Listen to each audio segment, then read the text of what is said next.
Hey everyone, so I thought I'd just jump on quickly to kind of run you guys through the different frozen food options that we have, and what sort of applications you could look for each one.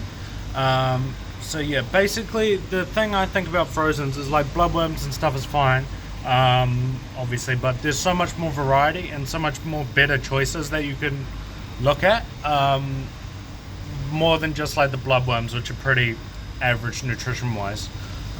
So yeah, we'll jump on in.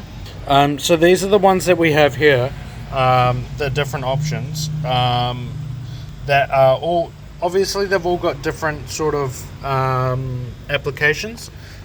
So we'll start with my favorite and the most popular options, which is this one, the tropical quintet. So I'll open it and I'll show you guys. So this is what it looks like here. Basically in each packet there's these 5 different things. So you've got the order might be my order might be wrong, but I believe it's brine shrimp, large bloodworms, mysis shrimp, daphnia, and small bloodworms. That one's really good and really popular, because basically you get a different selection to feed the different times, because variety is, I think, the most important part. Like, no matter what food you feed, even if it's like the best food in the world or the most nutritious of that, feeding that just the same thing every day, number one, the fish will get bored of it and not going to be so much an issue for like your tetras and stuff. But if you're keeping like, Oscars or monster fish or stuff that's a little bit more intelligent, like your betas and that, you'll find they'll get a little bit bored. Sometimes they'll go off it. You might just have a bit of trouble. And then also, no matter what food, even if it's the best food in the world, isn't going to have everything. So feeding a lot of like different things, it gives your fish like a well-rounded diet. Like, it's the same as if a human was eating the same thing every single day, basically. So basically that's a long-winded way of saying the most important thing, in my opinion, for a fish's diet is variety. In that same vein, there's the tropical mix, which is pretty similar to the quintet, except like you can see here, like all the different things are kind of split out. So you got like the different things. Basically, this is just them all combined into one cube. If this is the tropical mix is better if you've got like one tank. You've got like a little like 40-liter tank with like a few neons, a betta, and a few pygmy cories. You're not going to be feeding that much food, so you might use like half a block at once, but you can still kind of get that variety, but you don't have to like, it's not going to be spread out across such long time, if that makes sense. So yeah, that's basically the good thing about that one. Tubifex much is the same as bloodworms.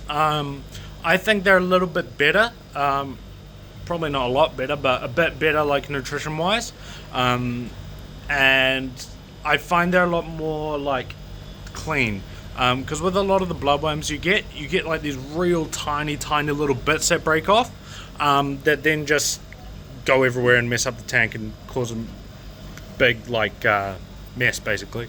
And I find Tubifex a little bit better on that side of things. So up, we've got the veggie favorites. I really like this stuff. I really like this stuff. The veggie favorites is really good for a few things. Number one, if you've got like Mbuna or Tropheus or something that's like the obligate or heavy leaning herbivores, obviously you can still feed frozen food without worrying about them bloating, which is like if you feed, for example, yellow labs bloodworms all the time, they'll get bloated and die, which is a relatively common problem we run into with our customers, from getting some, I don't want to step out of line, but getting some dodgy advice from other people. So like, don't feed them that. They're obviously like aggressive fish, but not in the eating stuff sense, in the beating stuff up sense.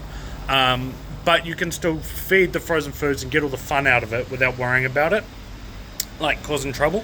The other thing is also the things like your plecos or like ancestral species or this kind of thing, stuff that's eating vegetable matter. Obviously you can still feed them frozen food, which is fun. and good for them and healthy and nutritious and everything like that. And then the other thing would be like, I'm a big fan of like live bears especially, but like any community fish, just mixing in some of that vegetable matter into their diet for a bit of variety is always good. Like most fish, not all fish, but most fish are like kind of, they'll just eat whatever they can find available in the wild.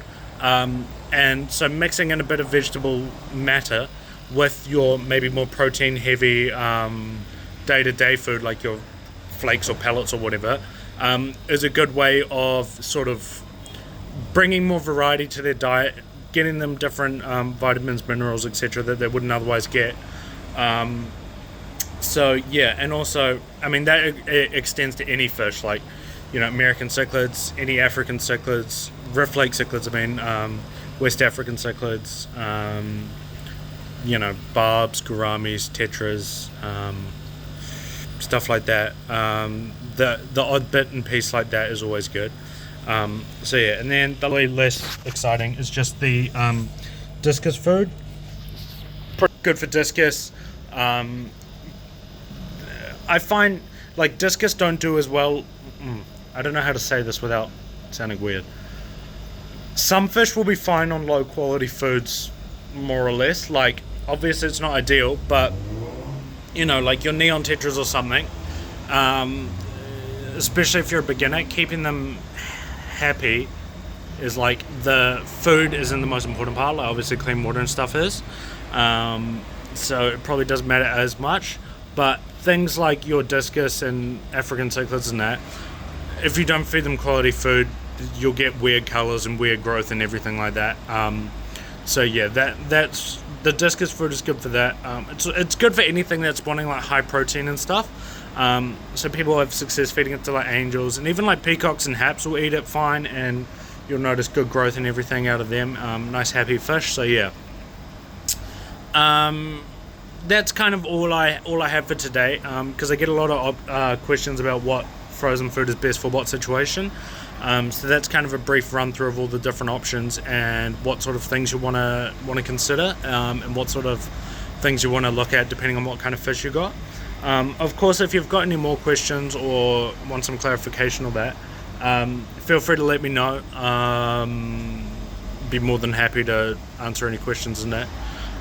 So yeah, happy fish keeping. Thank you very much, and I'll catch you in the next one. Thanks.